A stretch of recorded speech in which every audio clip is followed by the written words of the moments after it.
Hello guys, welcome to my channel Lucid Fanfic, and if you're new here, don't forget to hit that subscribe button and turn on notifications so you never miss out on our latest videos. So be sure to stick around until the end, and let's get started. You're worthless. Why are you even alive? I don't need your help. Don't help me, you piece of trash. Those are the words a certain green-haired boy is reminded of while returning home from his school. That's right, that boy is none other than Izuku Midoriya, a 14-year-old boy without a quirk. A quirk is like a superpower that can be inherited from one's parents. If one's family's quirks are fire, acid, etc., then they'll inherit the quirks from either their mother or father, or both. But for Izuku, he was born without inheriting a quirk from either of his parents. His father, Hisashi Midoriya, can breathe fire, but on the day of Izuku's birth, he left, not giving a reason for his absence. Izuku Midoriya still remembers what happened to his father because of how his mother, Izuku Midoriya, loved him so much. She often told him about how cool his father is. Because of that, even though he went away, Izuku still loves his father, and he knows that there was a reason for him to leave. A quirk should manifest one's body. When Izuku was 4 years old, he didn't feel a single thing, as he was born quirkless, calling him numerous names that ruined his confidence. Out of all those names, there are 3 that tear his soul apart: worthless Izuku, quirkless Izuku, defenseless Izuku, or known as Deku. The last name is usually used by his childhood bully, Katsuki Bakugo. Izuku just wanted to help, but Katsuki Bakugo, or Kaken, the nickname Izuku used to call him, denies his help. It only hurt his pride. Because of that, Katsuki blasted him with his explosion quirk in his hands and sent him flying to a faraway rock. After the collision, Izuku cried so much. Not only that, Izuku gained a scar on his forehead because of how he only wanted to help Kaken, but in the end, he only hurt him. The reason? Well, when it was the day to see the kid's quirks, Katsuki got his, which is explosions. Because of that, he thought himself being way cooler and stronger than anyone else. Too much pride took over his soul, mind, and his personality. The incident happened when Katsuki tripped over a small rock and Izuku lent his hand to help Katsuki up to his feet. Instead of accepting Izuku's help, Katsuki just blew him away. That day was the start of how Izuku became less and less humane. His mother, Izuku Midoriya, apologizes and comforts him when they learn that he is quirkless. She gained weight as a way of coping with her guilt after that. 4 years have passed since Izuku learned that he is quirkless. He became shyer than ever, mostly not showing emotions on his face. Whenever he's at home, it is there where his emotions resurface, but it all changed after 2 incidents that happened to him. First, when he was 8 years old, the news on their television showed that a great massacre that happened in Kamino, Yokohama. How'd it happen? A bunch of villains with powerful quirks began to kill anyone who works and lives there. One of those victims was Hisashi Midoriya. Hisashi was popular for his quirk, fire breathing, and people who know or heard about him thought that he was strong enough to defeat powerful villains. They were wrong. When a picture of the fire-breathing hero came, Inko's eyes widened while Izuku got confused at his mother's expression. 8 years of his life, up until that incident, he hadn't seen the face of his father, only that his mother telling him that his father is a cool hero.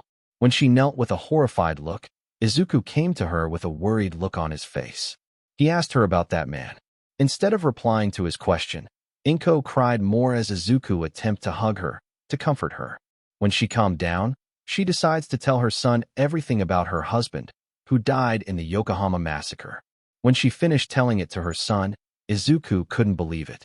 He thought to himself, where are the heroes when the people, who are in danger, need them in their desperate times? A few days have passed. The police station contacts Inko about the body of her dead husband. After Hisashi Midoriya's funeral, Izuku continued to study, despite the loss of his father from a massacre at Kamino, Yokohama. But he is not like who he is, as depression struck his life deeper than before, with the addition of Kaken still bullying him along with his friends. That was the first incident. The other one, much worse than his father's, or even equal to the first incident. July 15th. It is an important event for the green-haired boy. Why? He is 10 years old, which means that day is his birthday. He still hasn't shown any emotions since his father's incident until now, but inside, He really can't wait to celebrate his birthday with his mom. When school ends, he started to walk back home, still showing the emotionless look on his face. Not too far, a large column of smoke appeared. Curiosity takes over his body, but something hits his mind to stop his curiosity. The road where he's walking leads to the smoke. Mom. He rushes back to his home, hoping that the smoke wasn't coming from his apartment. He is in front of his apartment, where he and his mother are living, but his expression? Horrified because he cannot believe what he is seeing. The apartment's on fire. Without thinking first and not worried about his safety, he rushes towards the burning apartment to rescue his mother inside the room they're both living in. He successfully rescued his mother. But she's not breathing as firefighters came to the scene with a few heroes on their side, and one of them is none other than the #1 hero, All Might. Still worried about his mother's life, he came to All Might after he's done saving civilians from the burning apartment. He's about to ask something that will change his life for a long, long time until the day of his death came. Without further ado, he asks, All Might, I have to ask you. What is it, young one? He asked, still that permanent smile on his face. My name is Izuku Midoriya, and I've always been a fan of yours. And I want to ask you a question. He stuttered, nervous as well since he is in front of the #1 hero. Sure, ask away. Hearing that, the boy took a deep breath. Can quirkless people become heroes? No answer came from All Might's mouth. After a few seconds, the symbol of peace's smile faded and looked at Izuku with a serious expression to answer the youngster's question. I'm sorry, quirkless people can't become heroes. That was 5 years ago, yet those are the words Izuku Midoriya still remember because of those words. Changed his life with the addition of his mother passing away a few minutes after he saved her from the burning apartment. Today is now his 15th birthday and the 5th anniversary of his late mother and the 7th anniversary of his late father and the 11th anniversary of how his life changed because of Katsuki, other bullies, and All Might. Now, he became less humane, but his intelligence and determination of becoming a hero differently never faltered. He needs to thank Mitsuki and Masaru Bakugo, parents of his childhood bully, to pay a house that is near to them so that he won't become more devastated and isolated from his experience. Mitsuki and Masaru did this because of how their son, Katsuki Bakugo, treated Izuku like a speck of dirt. They did this to apologize to Izuku about their son's behavior, and he forgives them easily because he's still the same Izuku Midoriya before he never knew about his quirk. His determination, willpower, and the pure heart of giving everyone a second chance. It is his true nature of himself. Everything a true hero has, because he's a true hero, never giving up on his dream to become a hero differently. Izuku is currently in his house, near to Kaken's house. As he steps in, he proceeds to his room to take a rest for a few hours before continuing his daily training. After the loss of his mother, Inko Midoriya, whose quirk is attracting small objects to her, he diligently trained well to improve his fighting skills. Even though he doesn't have a quirk, he won't falter about saving citizens from villains that'll involve them in danger, which is why he needed to train his body. The current condition of his physical look? Well, after 5 years of his training, his muscles are almost ripped and close to showing six-pack of abs. When he gets old, he'll be more than just Deku. He is Deku who can do it at all cost. After 3 hours of rest, he checked the clock and it's 5 p.m. Then he changes from usual outfit to training outfit and checked his bag for what he needs before going out to Dagoba Municipal Beach, where he trains to move and carry heavy objects. Along the way, he bumped into a man in his late 30s, saying something loud enough for him to hear. Everyone is always talking about heroes this and heroes that. It must be really great to have a top-tier quirk. Those words from the man, Izuku can't blame him, but he's also jealous of how many people have quirks and calling them heroes. From his perspective point of view, heroes are blinded due to fame and money. They should be busy all the time because that's how true heroes are. Now, it's all about fame, money, and how a hero's popularity is more important than the safety of others. Corrupted by their selfishness with their quirk. The only true hero that still lives is All Might. Even though Deku used to be a fan of All Might, he still views him as a hero to all. Although he didn't like what All Might said because of how quirkless people can't become heroes, but he still sees him as a hero who accepts the burden of how he tried to save people's life. Thinking about it, he realized he reached his destination. The first thing he does is to push or carry heavy objects like a refrigerator or truck tires that can increase his strength and endurance. He did some push-ups and sit-ups after that. Then he takes a 10-minute break and decided to set up a punching bag after the break ends. Every punch, a flashback of memories came to him, about how he really admired All Might and wanted to be like him. Then the time where he learned that he is quirkless, the start of Katsuki Bakugo's bully, and the loss of his parents. Most of the memories are bullying. Every time Kaken and his friends came to bully him, Izuku growled in anger. His punches are getting stronger from reminiscing his childhood years of being bullied. After a few hard punches, the punching bag fell, and a hole was made from Izuku's fists. Looks like I overdid it again, he thought in his head as he carried the damaged punching bag and throws it at nearby large garbage. He went to a nearby bench and sat down for a few seconds and closed his eyes to remember the bullying from Kaken and his lackeys. He took a deep breath and calmed down after looking at the sunset. He looks at his cell phone and saw what time is it. It's almost 7 p.m. I guess I should take 2 laps or 4, then I can go home. He muttered to himself as he put down his cell phone and looked at his sore hands. It's sore, but not really, or else he'll never continue to train and have muscle cramps around his body. After recovering for a few minutes, he jogs, ran back and forth, and finished 4 laps, just like he said to do as he inhales the air. Time skip. Already 7 p.m., and it's time for him to change clothes, drink water, and walk back home.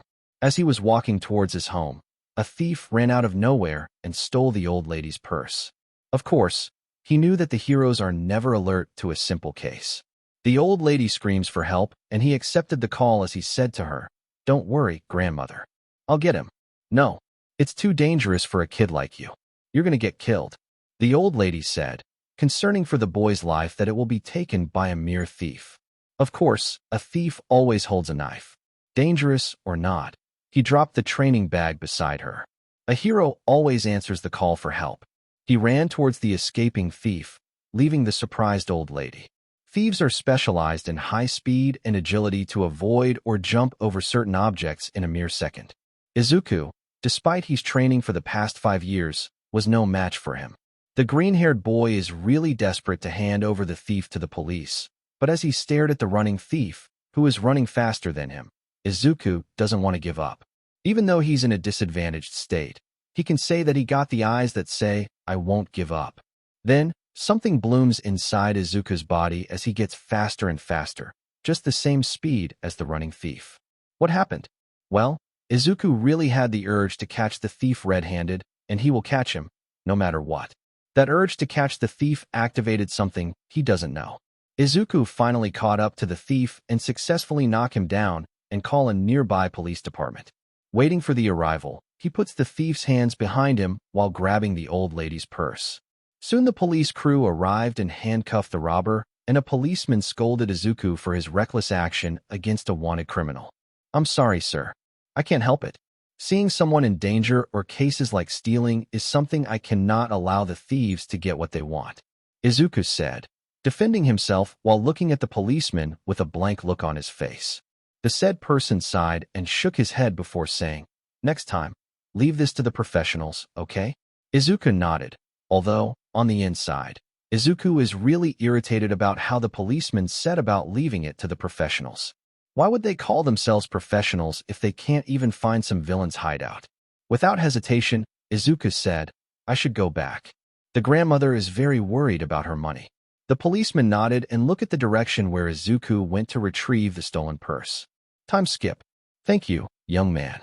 The old woman gratefully thanked Izuku as she received the stolen wallet from the thief, but was caught by Izuku and the police. "You're welcome. It is my goal to help someone after all," Izuku said, returning the smile, but only a small one. Seeing his smile, the old woman saw something in him as she stared at him for a few minutes. "Grandmother?" he asked. "You have those eyes." She chuckled. "Ones I haven't seen in many people, or heroes, for that matter." When she said that, the boy was confused. As if Izuku was about to question her, she replied, "I'm sorry, Sonny. I still remember the years when heroes are always there to save people's life. Now, heroes are corrupted and flawed from fame and money. The only living person who has the same attitude as the past heroes." is none other than All Might. Then I saw your eyes. Eyes of determination, the kind heart of a person's true happiness, and most of all, the eyes of a true hero. It brought Izuku in tears. For once in his whole life, until now, nobody compliments him. Right now, no words describe the tears that are coming out of his heart. A warm smile cracked the lady's face before she said, "You should go home now, Sonny. Even you did that. The night's dangerous for youngsters like you." Okay. Izuku, despite sobbing and tried to stop the tears, managed to follow the lady's instructions, but not before he engulfed her in a hug. What she said a while ago, it meant everything for him. "Thank you." Izuku replied those words over and over again while the old lady smiled, while giving comfort to the boy's state. It took more than a moment for Izuku to regain his composure. With puffy eyes, he waved goodbye and head home. Time skip. He finally reached his house, but tears are coming out of his eyes again.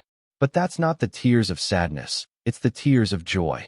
He hadn't felt this for a long time after the bullying and the loss of his parents. Eyes of determination, the kind heart of a person's true happiness, and most of all, the eyes of a true hero. Those are the words replaying in Izuku's mind. For the first time in his life, he went back home with a smile on his face, knowing that he helps a citizen, and he felt what heroes or policemen do when it comes to getting a snatcher, killer, murderer, and so much more.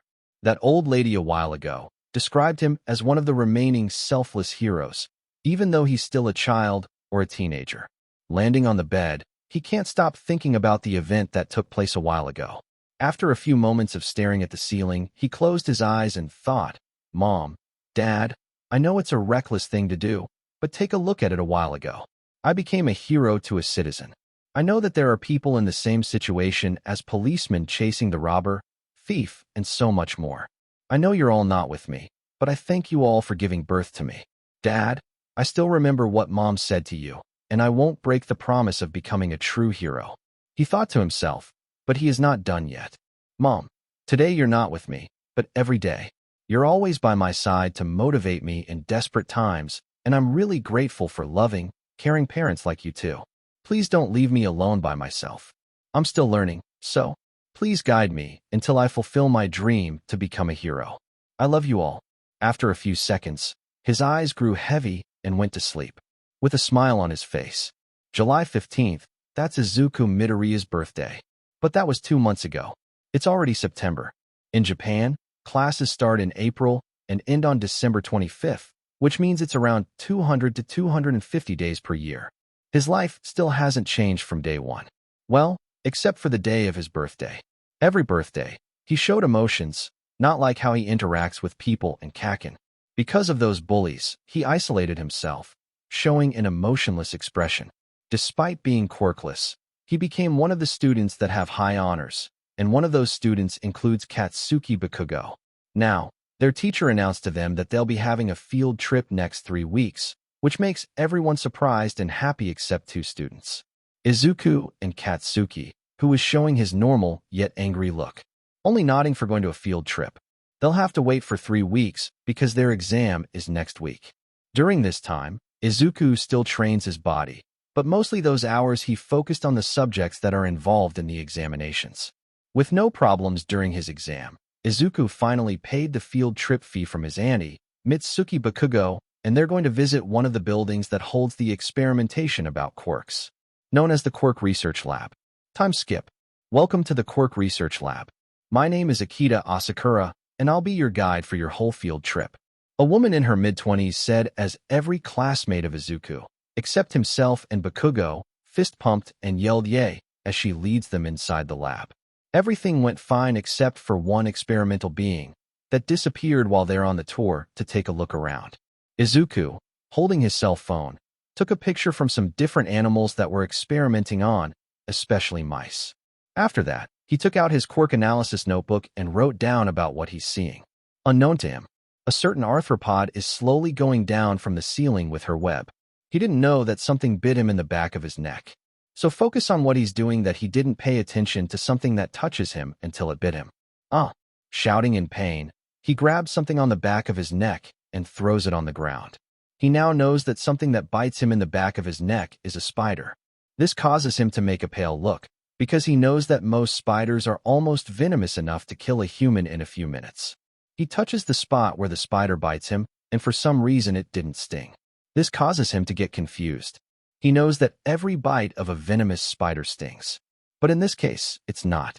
I guess it's not a dangerous one. He thought to himself.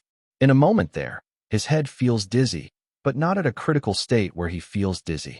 At a corner of his eyes, he can see a small door of a cage is opened as he consults one of the scientists and told him that one of the cages is opened as the scientist warned his coworkers and told them to find the Tokubetsu spider, which is what it called. After being thanked by the scientist, Izuku went back with his classmates. Somehow, the headache is taking effect of his head slowly. Time skip. The field trip ended at 5 p.m. but didn't move after he exits the bus. He stayed at the school and sat on the bench that is near the gate until curfew time, which is 7:30 p.m. He stood up, but causes pain on his head. And soon, his body is receiving pain. He had trouble balancing himself when he was walking towards his home.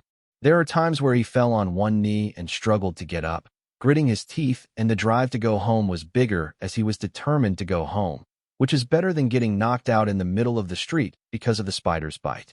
Time skip. He finally entered his house, but felt dizzier. As he entered the room, he checked the clock and it's 8 p.m. After checking, his stomach begins to hurt. Not only that, but every muscle inside his body also begins to clench and his body is starting to become numb, so much pain than before. He didn't change his clothes since he knows it's Friday, but the headache started to get worse than before. He fell on his bed, clenching his head and chest as he can't take the pain anymore. He opened his eyes and saw multiple figures coming towards him with antagonistic eyes. He closed his eyes again and grabbed the large cloth to cover himself, except his head.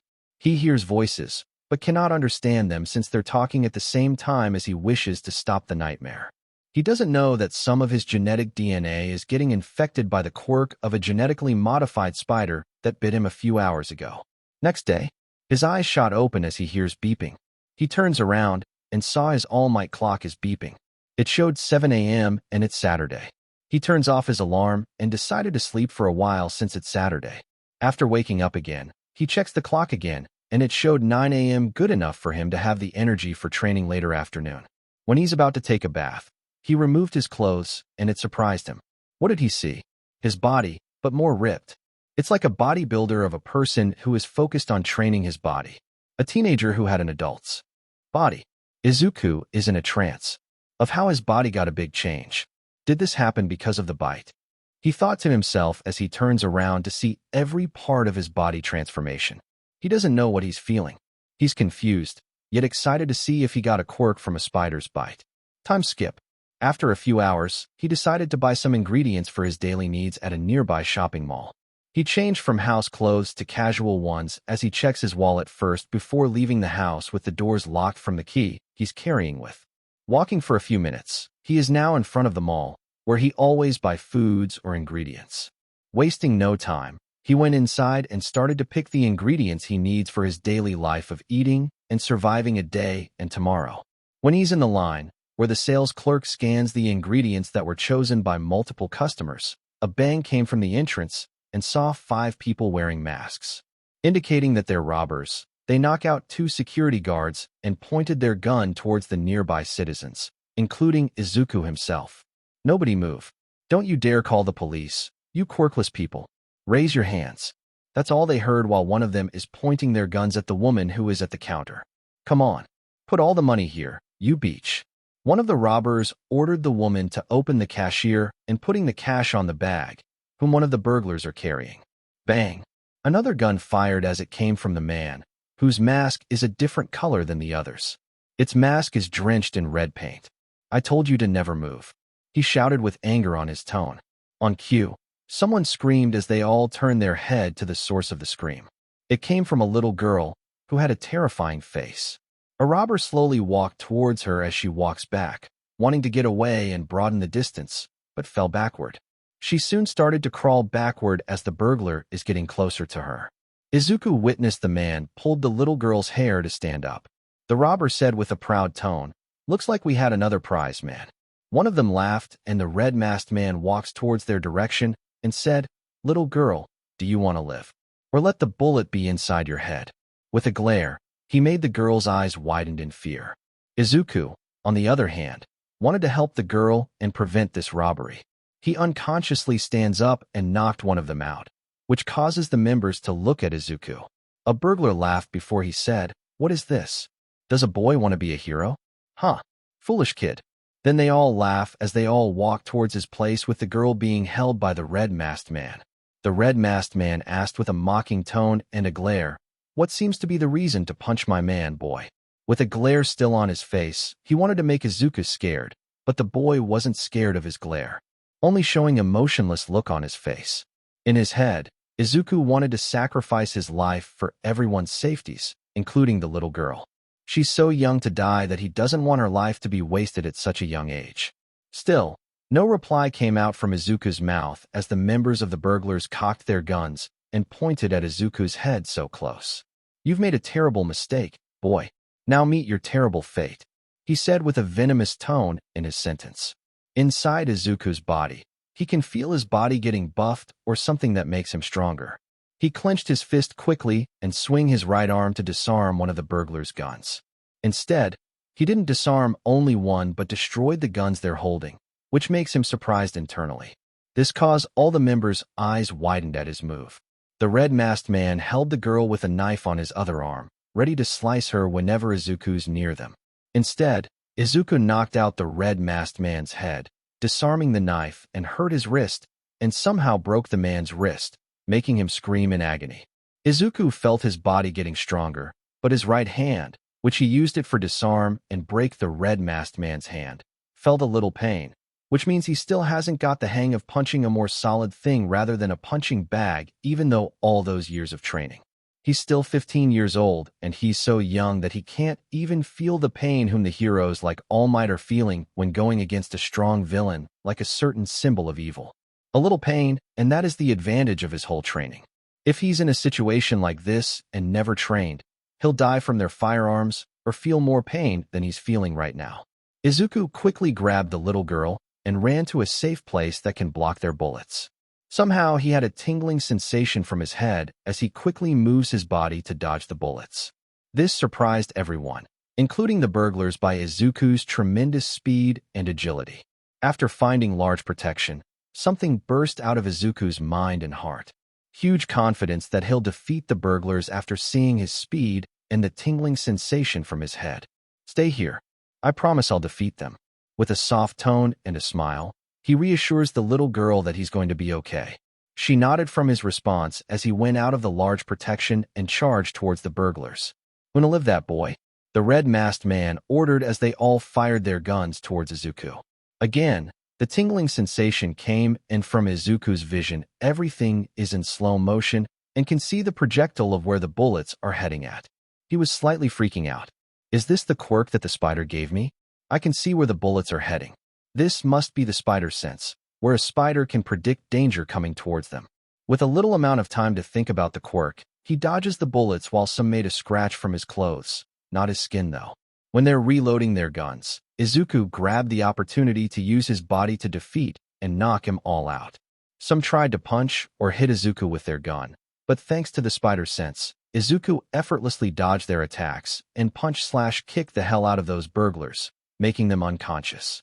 After knocking them out, the remaining person is the red-masked man, who revealed his face. His appearance is a man in his mid-30s. Izuku saw his hands are in a stance to scratch Izuku, but what surprised Izuku internally is that the man's nails are getting longer and sharper. While showing his long, sharp nails, he said, "This is my quirk. With one scratch, you're dead. Prepare to die."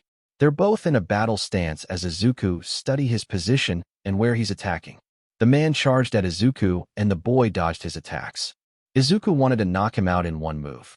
When he thought that, something in his veins makes him stronger and stronger. It is not because of the enhanced strength of a spider, but something else he didn't know about. Clenching his fist, Izuku swings his right arm with all his might to hit the man in the face. It did collide with the man's face, but because of his superpower-like strength, the man sent flying until he collides with a wall. The pain came from Izuku's right hand like a knife stabbing his arm. When he takes a look at it, his right arm is tainted and sore red. Shivering from the pain, Izuku gritted his teeth, but somehow the pain slowly faded away, as if he thinks that he had a regeneration quirk. A false mind came to Izuku as he shook his head, not believing about having a regeneration quirk.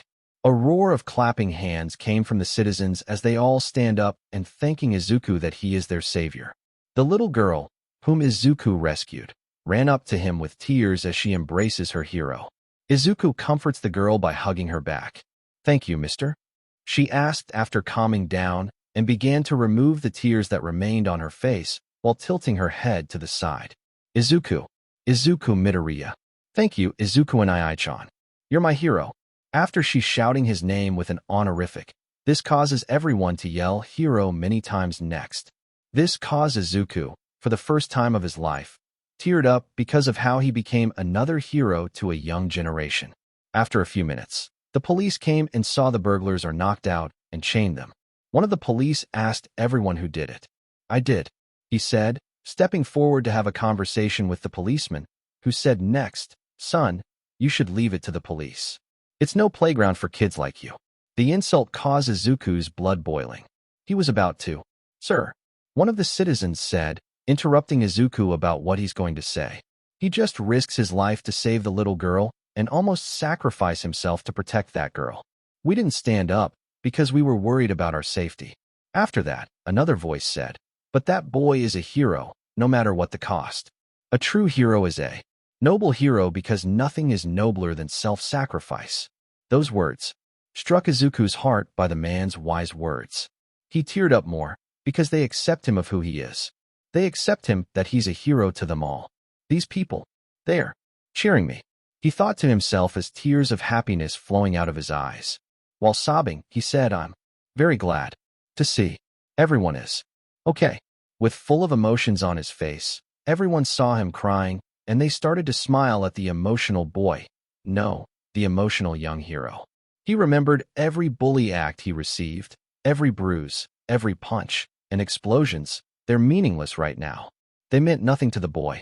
He was feeling fulfilled after the people in the shopping mall thanked him one by one. With that, he thought, they accept me that I'm a hero to their eyes, but I'm going to make sure that I'll take responsibility for whatever happens around me.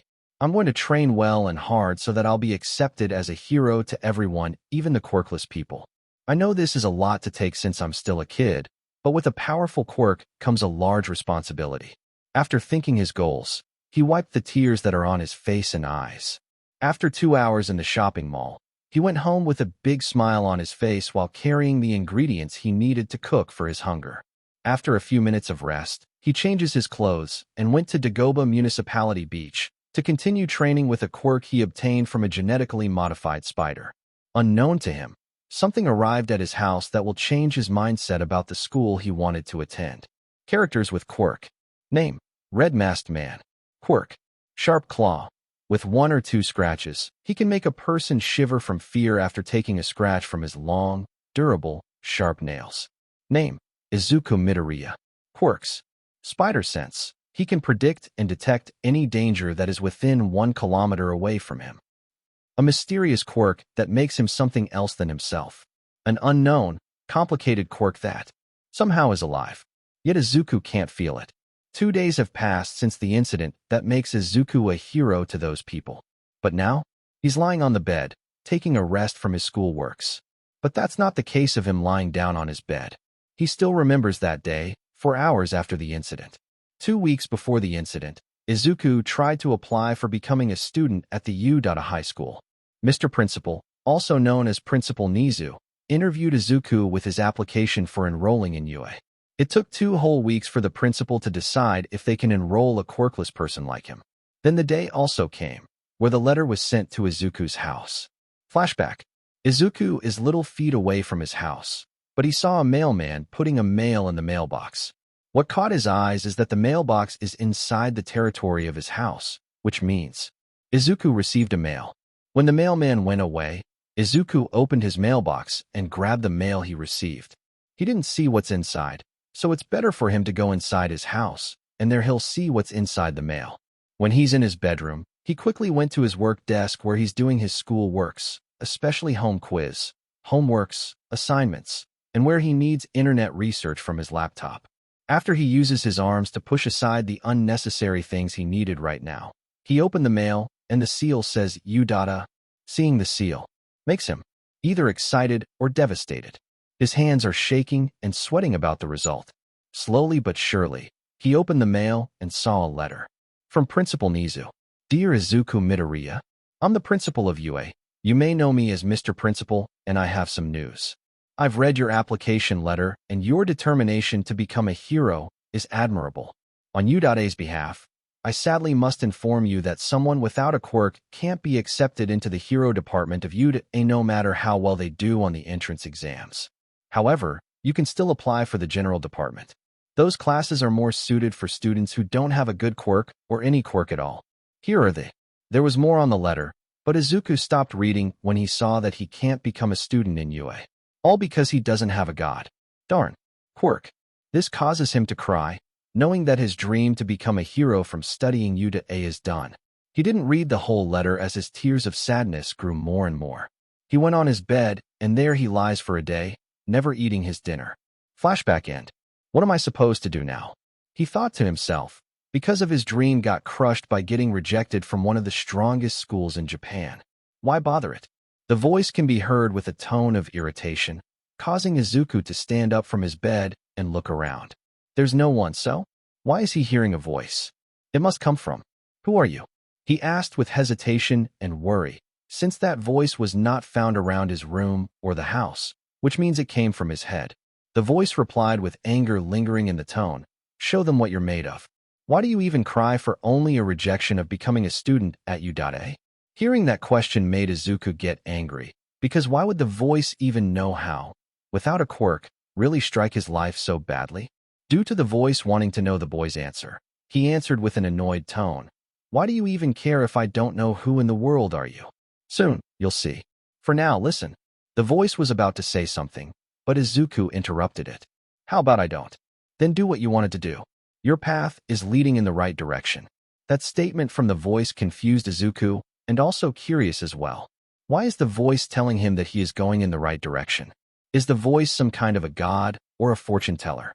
How do you know? Izuku asked with an eyebrow raised from his face. Only for him to receive no answer as Izuku scanned his surroundings before he lies down on his bed again. Wondering whose voice is he talking to? I don't know who he is, but I don't trust him. He shook his head after thinking about the conversation between the voice and himself, not believing from what he just heard. As for him getting rejected by UA, he doesn't have a choice. He found some schools, but somehow they lack the teachings to become a hero.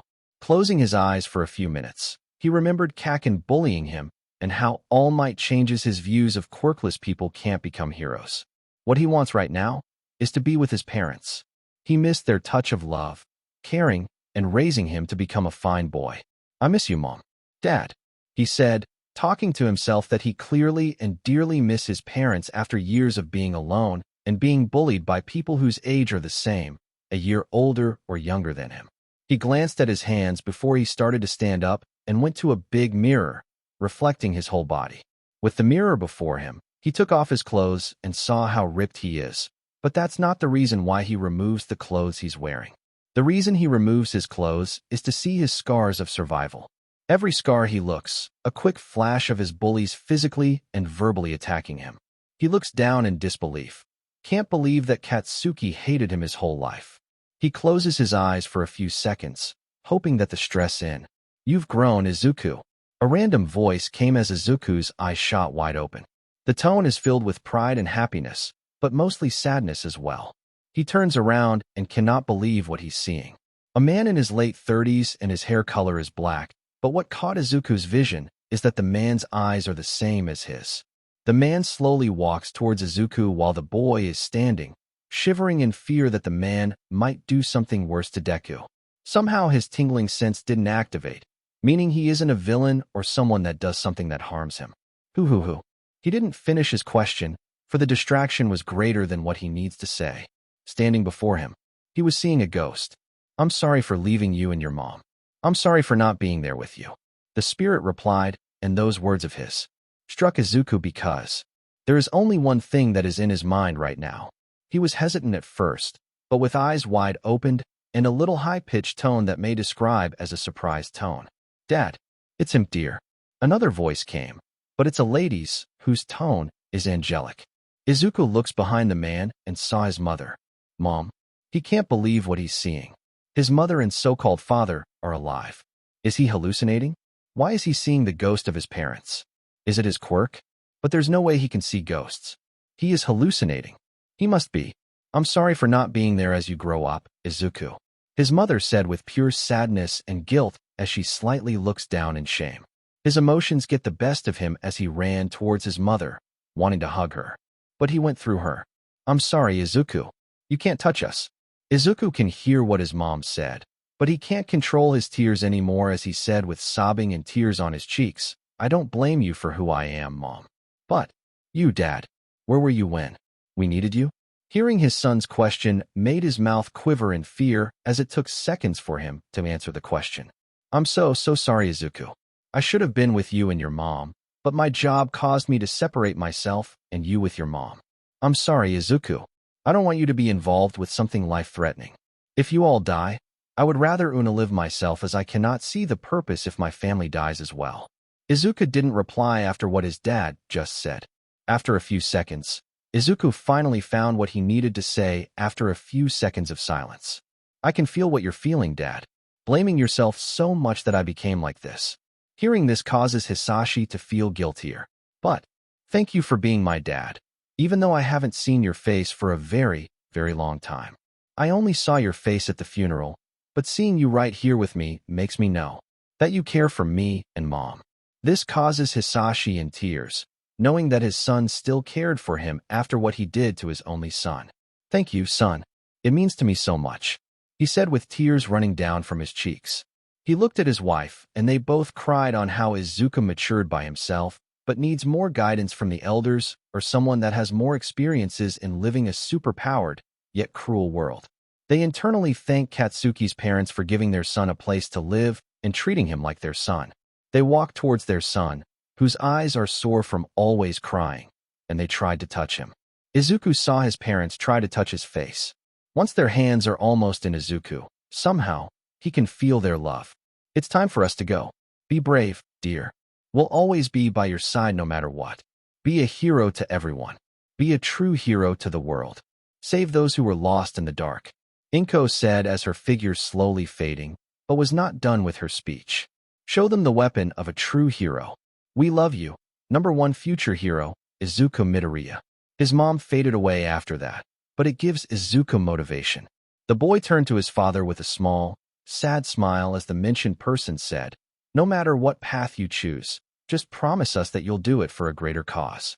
No matter who you are or what you are, we love you so much, Izu. Remember that." That is all his father said, before his ghostly figure faded away. "I'll become a true hero, Mom.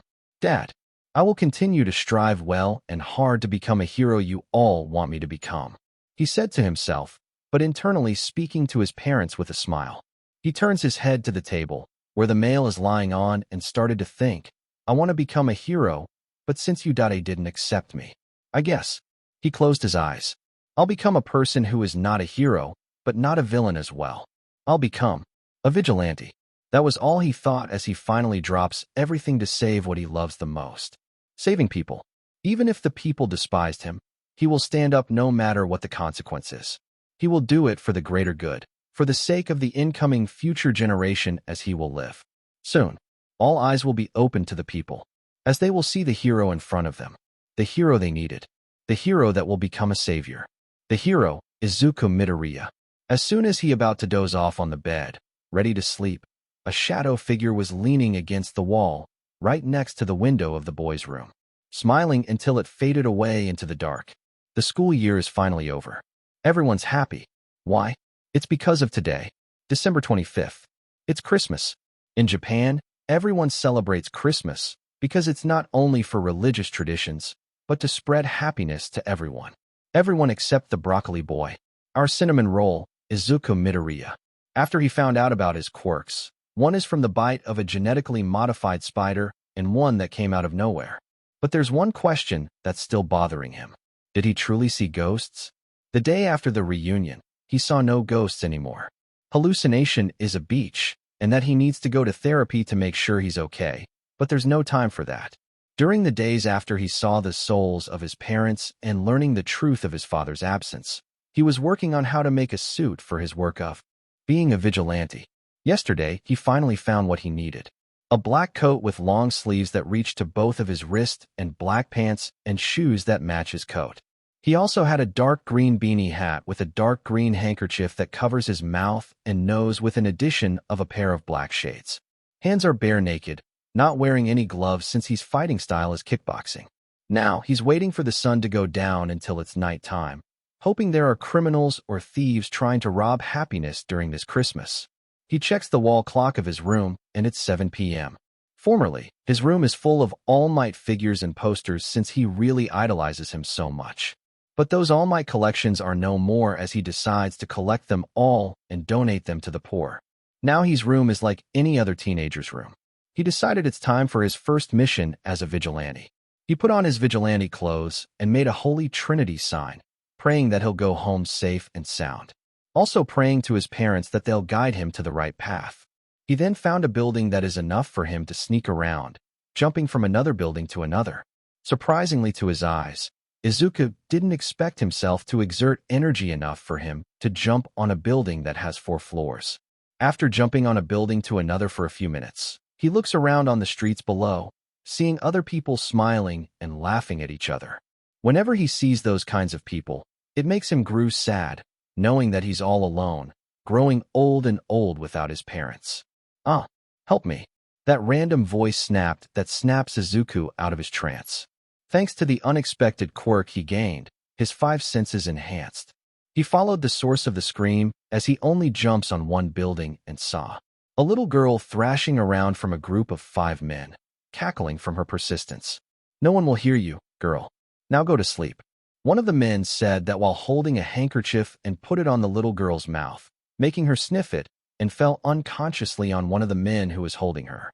Izuku's eyes went wide, knowing the man holding the handkerchief did to the girl. The handkerchief is dipped in chloroform, making the girl sniff the handkerchief and fell unconscious. He was about to stop them, but 2 of the group started to talk. "Another addition to our slaves.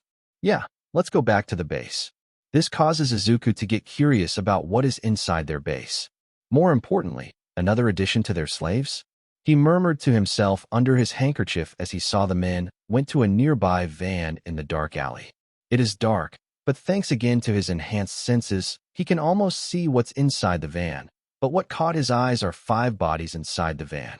They put the little girl in the van and went inside to drive away from the scene, successfully adding another collection to whatever they're doing. Seeing they're returning back to their base, Izuku followed them by jumping from a building to another one. He's not having trouble from the people on the streets since it's night and they can't sense him. After a few minutes, he's still following them, but he noticed his surroundings. He's far away from the city, and they're in some kind of an abandoned laboratory or some sort. Then he saw 2 guards with guns guarding the garage door. Once it opened, the van went inside. Izuku stops at his tracks and tries to find a way to see what's inside. Curse it, if I can climb the wall like a spider, that would be very appreciating. He thought to himself while scanning the outside perimeter of the big house. Try. That random voice made Izuku slightly jumped. It's the voice inside his head after few months of inactive, but somehow a tone that is supposed to be angry now it's the opposite that makes Izuku get conflicted from the sudden change of tone. "What?" questioned the boy. "If you want to climb like a spider, then why don't you try it?" The voice said, making Izuku get more suspicious from it. Somehow does the voice sounds like something that makes him do what it says, but at the same time he can't trust it. Conflicted, the boy was thinking, will he listen to it or ignore it? After a moment, he chose the decision. For the first time, he finally decided to trust the voice since there is no choice but to listen.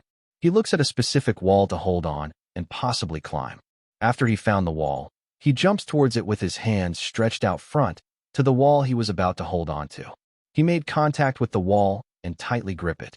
Much to his surprise, he was clinging to the wall, just like what the voice said. He tried to wall climb, and it worked. He really is like a spider, causing Izuku's eyes to get wide open, much to his surprise. Excitement overwhelmed by the mission, he quickly ignores the happy emotion since he's here to save the little girl and possibly those who were kidnapped.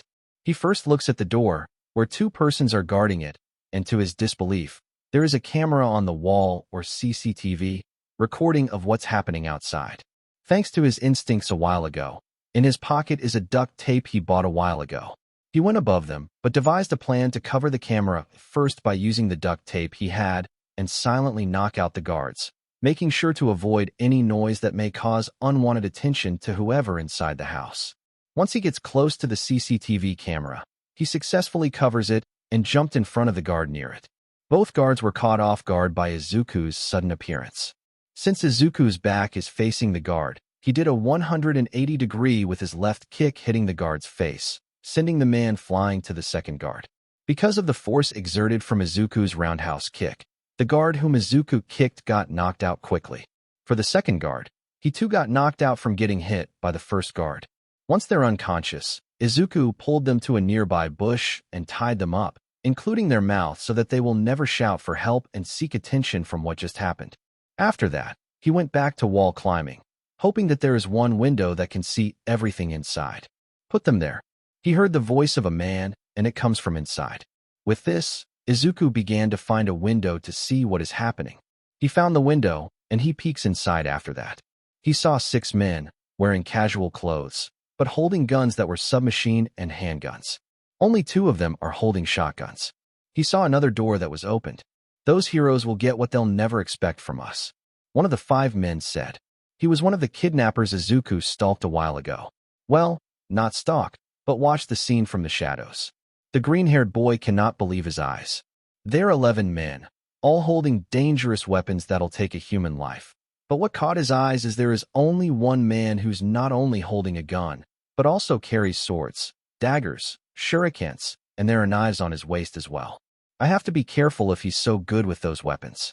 Those are the words Izuku thought, thinking a strategy to avoid the man with sharp weapons with an additional idea if that man, with sharp weapons, is also the leader of this gang they are in. Mission accomplished, sir, a man said, stating the status of their mission and caused the leader to reply, excellent. Now we take a rest. Tomorrow's a big day and nothing can stop us now, including those fake heroes. With this, the members disperse, wanting to sleep early while one of them is guarding the door to wherever it leads to. Seeing them going to sleep, Izuku checked his watch and it showed that the time is 7:45 p.m. He decided to wait for a few hours until they literally slept.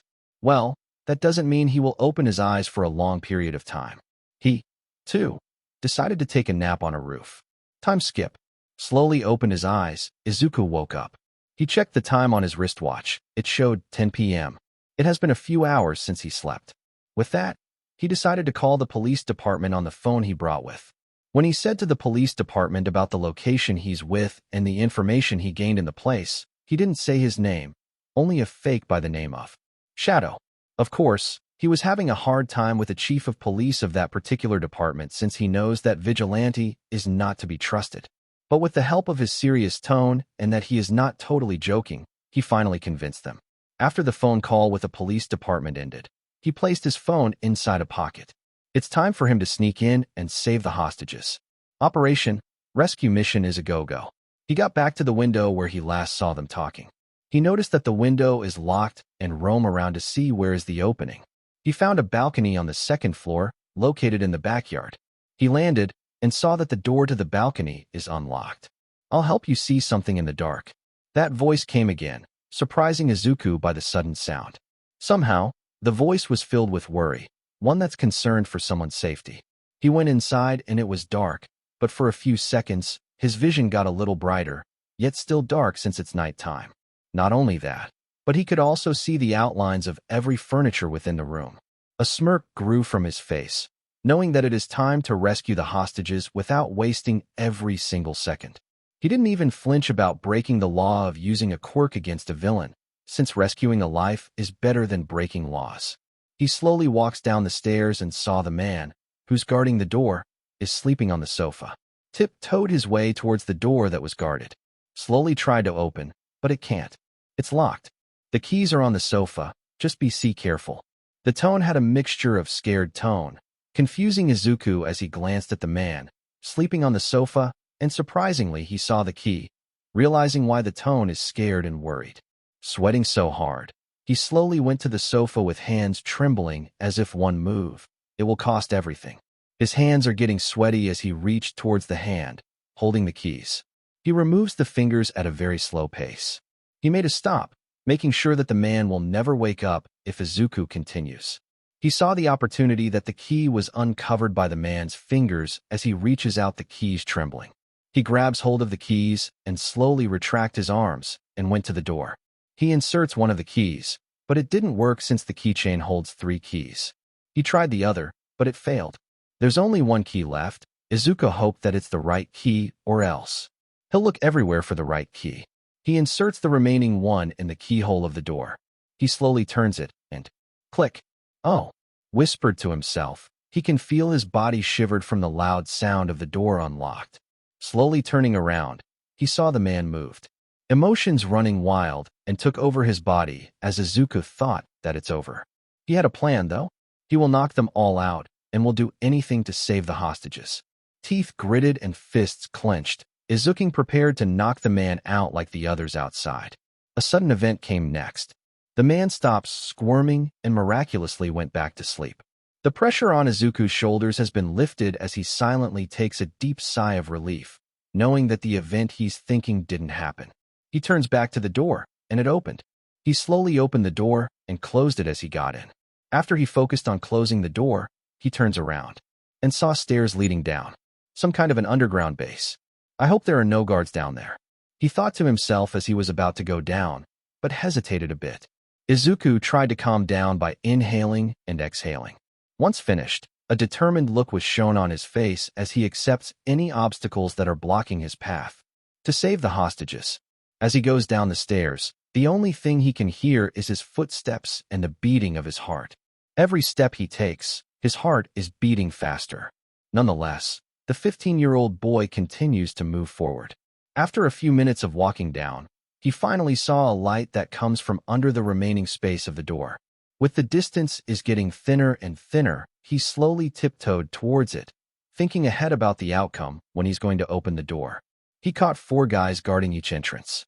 He had an idea as he weakly knocks the door twice and waited for someone to open it. For a few seconds, he can see the shadow moving below the door since inside the room is filled with light. His suspicion is correct. People are guarding the room inside. He got terrified at first, knowing that the odds are against him, but shrugged it off and will defeat them, no matter what. As the door closed, he lunged himself to a man, armed with firearms, and fell backward. He scans the room quickly and saw that the man who lunged at is the only one. Seeing the chance, the man shoves Izuku out of him and grabbed the gun from his holster. But thanks to Izuku's quirk of spider sense, the vigilante boy quickly kicked his hand, then did a roundhouse kick to his head, making the man unconscious. Seeing the situation, Izuku grabs and drags the unconscious man to a nearby wall post that is somehow suspicious and big enough to hide the man. But it's better than let the man lying on the entrance since there are doors. Once he hide the man, he looks back at the room he's in with 3 doors. One from left and right, and the other is right in front of him. He first tried to open the door on the left side but failed because of its lock. No longer doubting, he bashes through the door with all his strength. Before him is a couple of young people, especially girls, who are the same age as him. What caught his eyes is the girl whom he saw when she was kidnapped a while ago. All of them are chained, dirty appearance, and most of all they're showing an expression that they're so scared of what's going to happen to them. Don't worry, I'm here to rescue you. The cops are on the way. Without a smile on his face, Izuku reassured that everything's going to be fine, but not. He slowly grabs hold of the chains and rips it apart, which is a success. He didn't expect this to be the outcome. He just wanted to test to see how strong the chains are, if they're easy to cut or not. I guess I need to get used to this, he thought as he just easily ripped the next metal chains. After that, he proceeds to rip the other metal chains. And when he is done with the rest, he said, "Please, wait here. Do not worry, I'll be back. If 2 people are coming in, don't be afraid but to punch them or use your quirks until they're knocked out. It's self-defense after all." After saying that, it didn't change the mood of the kidnapped. Sensing their unchanged expressions, he closed his eyes and said something. "You all want to become heroes, right? Or do you want heroes to save you, especially All Might?" When he said that, he slowly opened his eyes and saw their shocked expression. Slowly opened his eyes, a smile grew from his face, because those are the only questions that drives people to become what they want and live another day. Remember this, guys. All Might can't save everyone at the same time. He's not a god that you put your trust on. Believe me, because I learned the harshest way to survive. The only way you guys can be saved is yourselves. Use your minds and quirks to think on how to knock out those guys. Look at all of you. You all have powerful quirks, I tell you that. No quirk is weaker than the others. They're strong in different ways. He said with a smile under his handkerchief with a tone that makes a group of people gets convinced or persuaded, but he's not done yet. 10 young people with strong quirks against 2 or 4 men with only guns. Look, this is a life and death situation, but I'll try my best to protect you and return you to your families. Stay here, pretend to still be in chains, and beat them until they're knocked out. Expect them to have quirks or not, but I know that you all will counterattack them. I know this is unfitting for me to say, but fight like tonight's the night where the world is at the end. Please, I cannot fight alone. I need you all to cooperate with me, he said in a begging tone, hoping they will follow his instruction. They all look at each other for a few seconds, until they all look at him and nodded. Thank you. That was all he said. Before he went to see the other doors, one of them asked him, Excuse me, but can you at least tell us your name? The one who asked that question is a boy. That causes him to stop his tracks. Hesitant at first until he turns around and looked at them, shadows the name. Those are the only words he said as he walks out of the room and sees the next door. In the door in front of him, it was opened and not unlocked. He was about to open it but heard some noises inside as he almost closed the door quickly with fear, but thanks to his instinct of what's going to happen next, he remains his composure and silently sneaks in. He heard 4 people laughing and talking, but somehow their voices are unusual. The lights where Izuku is in are out. He saw a light in the room where the noises are coming from.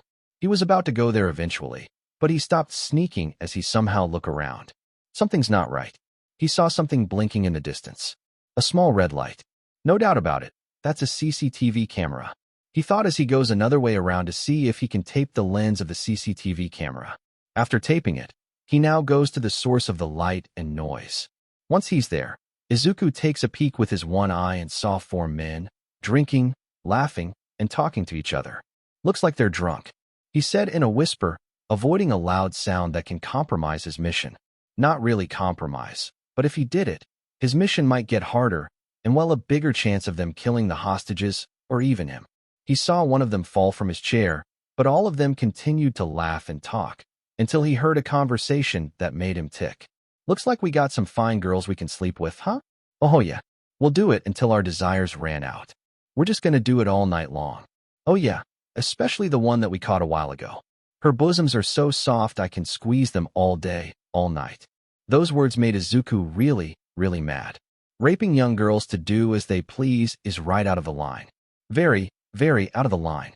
Because of anger, he ran towards the drunk men as he punt-kicked the man who's still on the ground with everything he got until he heard a loud crack from the man's head. The remaining 3 lunged themselves towards Izuku, but because of their drunk state, it gives Izuku a huge advantage and easily dodges them. Avoiding insult to injury with furniture, bare hands are the only weapons to really put them out to sleep. After kicking, punching, and dodging, the men are absolutely knocked out because of Izuku's punches and kicks, with the addition of them in a drunk state. After looking at what's remain in the room, he duct-taped their hands, feet, and mouths as a sign of someone is going to kick their asses tonight. Then, he left the room with all lights out. He turns around to see the last room that is left unchecked. He walks towards it, but there's another feeling that makes him cautious. It's like one step ahead, then it's all over for his first mission to stealthily infiltrate the gang's base. He looks at the walls, but there's nothing attached to it. The traps are camouflaged from the walls. The voice came again with a tone that makes Izuku get more cautious and attentive to surroundings as ever. I don't know who you are, but I shall listen to your warnings for this time. He replied to the voice as he looked left and right, and somehow saw a small red tiny light. This narrowed his vision as he closes his eyes and tried to feel the surroundings in front of him. While closing his eyes, he saw 6 red lines. Those are trap alarms. All he had to do now is to dodge those traps. He ducks down, bend right, whatever he can to avoid the alarm getting ticked off when even the slightest thing from him touches it.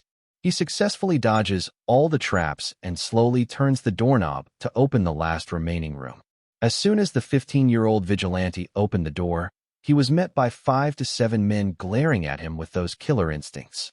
You know, you should have just walked in and asked what you're looking for. It's rude to sneak into someone's house, you know. Among the men, a random voice came.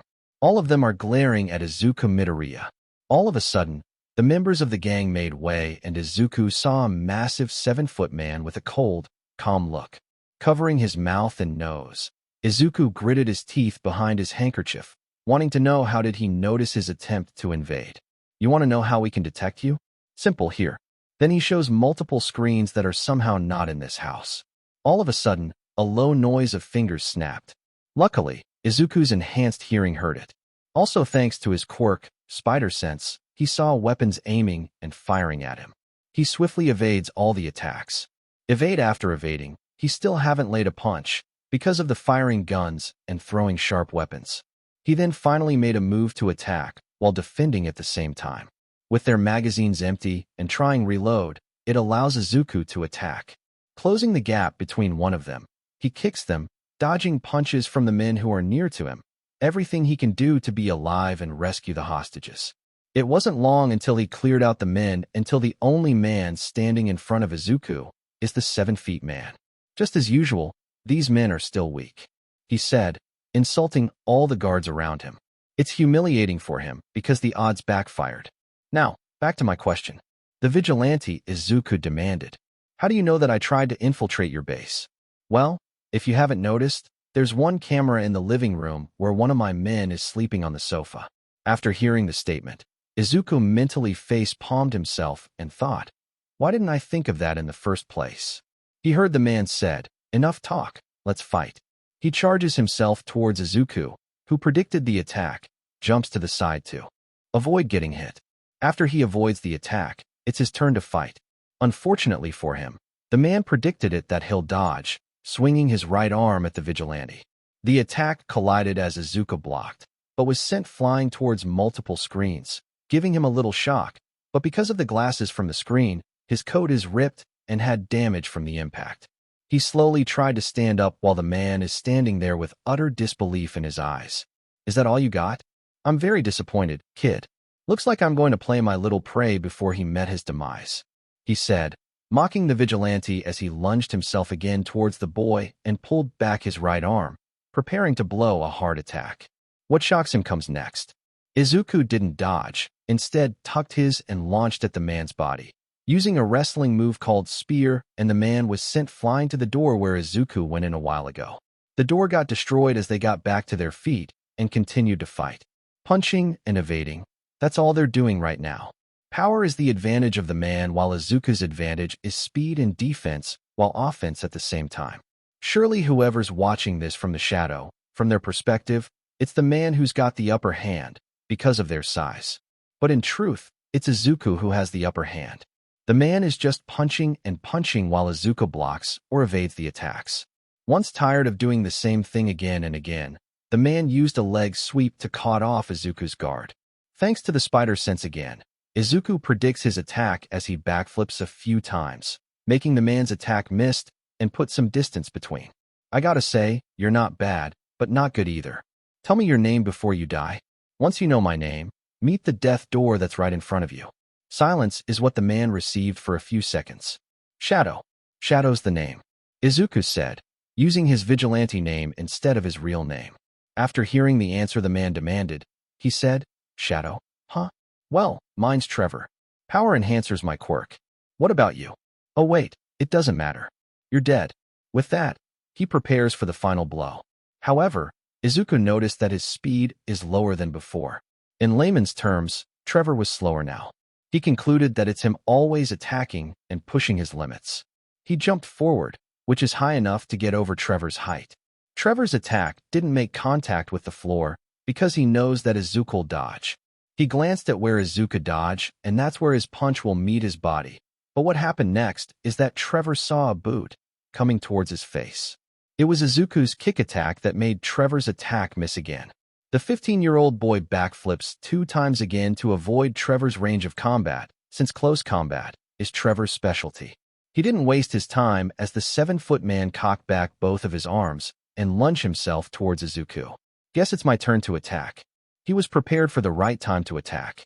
What makes him surprised is that everything around him went slow motion, even Trevor's in slow motion. That's the effect of how Izuku's quirk, Spider Sense. Because of him always using it, Izuku got used to it, and that's the outcome of one of Quirk's power, slow motion. Thanks to that, Izuku's fully ready, but he noticed that his body is wearing out so quickly. Feeling that the end is near, he'll put everything into his offense that even Trevor can't block. Once Trevor's in range, Izuku kneed him in the face so strong that makes the man yelp in pain, clutching his face from the impact, and stumbled backward. Izuku then launched a barrage of attacks, including the martial art style he always used in a long time. Those punches and kicks are enough to make Trevor desperate for air to breathe. Cocking back his dominant arm, he's putting all of his strength into one punch. Feeling that all of his strength are in his arm, he finally stretches it forward, only to meet his fist with Trevor's face. The power of Izuku's fist is so strong that Trevor was sent flying towards the door where Izuku entered the underground base. Seeing the rubbles from Trevor's position, Izuku dropped forward as his knees and hands are on the ground, panting heavily from the battle. His head starting to ache. I need to adjust my usage of quirk, otherwise I'll be facing the consequences. Still facing down and panting heavily, Izuku gained a smile, knowing that the battle's over, but a chuckle came from the debris as he looks at Trevor's location and noticed that the rubbles are moving.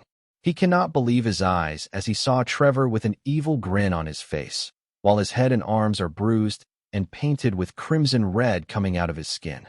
I gotta admit, that's one hell of a punch, kid, he said as he was slowly standing up while removing the rubbles from his body. While doing that, he said, "Well, you did your best now. It's over." Seeing the leader wearing an evil smile on his face, Izuku tried to move, but he cannot as he saw a fist collided with his face, making him sent flying back to the room where he beat multiple men. Struggling to stand up, but he cannot. His eyesight is getting blurry. He cannot believe that he lost the fight. If only he didn't use Spider Sense too much, he would have won. But due to rapid fire from the men's guns and speed and power of Trevor, he had no choice but to use it.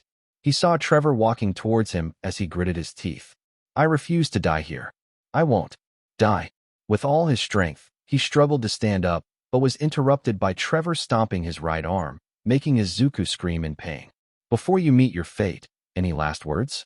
he asked with a victorious look. While panting, Izuku said, "Even if you kill me, here there are many people who'll stop you, no matter what." Wise words, but wasted enough time to say something more than just that, Trevor said, snickering at what Izuku said, but his tone had a mixture of mocking. Then he readied his punch, but said something before the final blow. "Sayonara." Hearing that word made Izuku close his eyes, finally accepting his fate.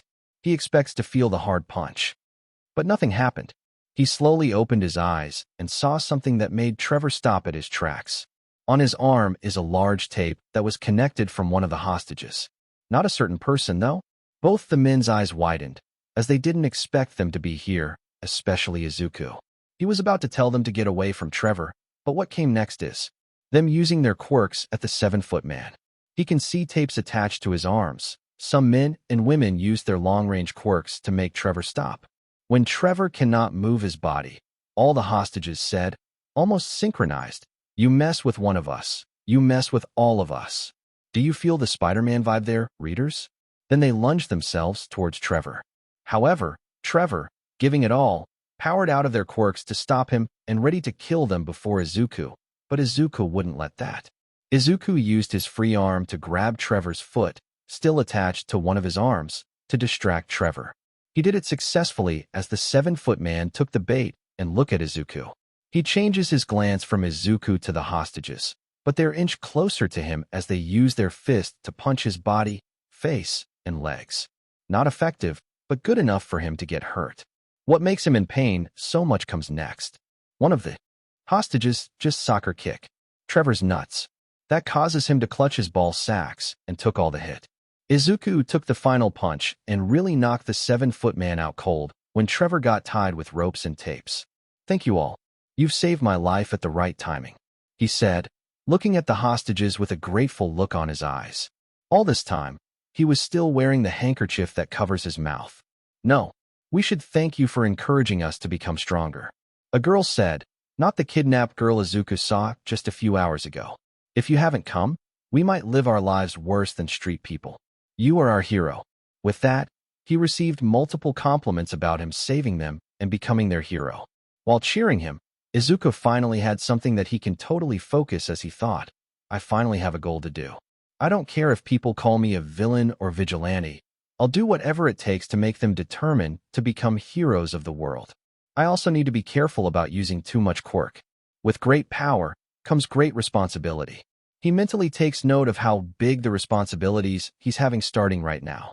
Compliments are over. The police are here, inspecting the base and successfully arrested the boss and the gang that is with him. They saw the hostages that are left unharmed, but never saw Izuku went away from a different route to escape from getting the attention of the police, thinking that he's another villain. After jumping away from the scene, Izuku saw his clothes are ripped and damaged. Even his phone and watch are broken. He can't help it, but to never use those things again, let alone wait until he gets something special in New Year. So, this was the end of part 1 of this series. Stay tuned for next part of this series, and if you like this video, don't forget to like, share, and subscribe to our channel. Until next time.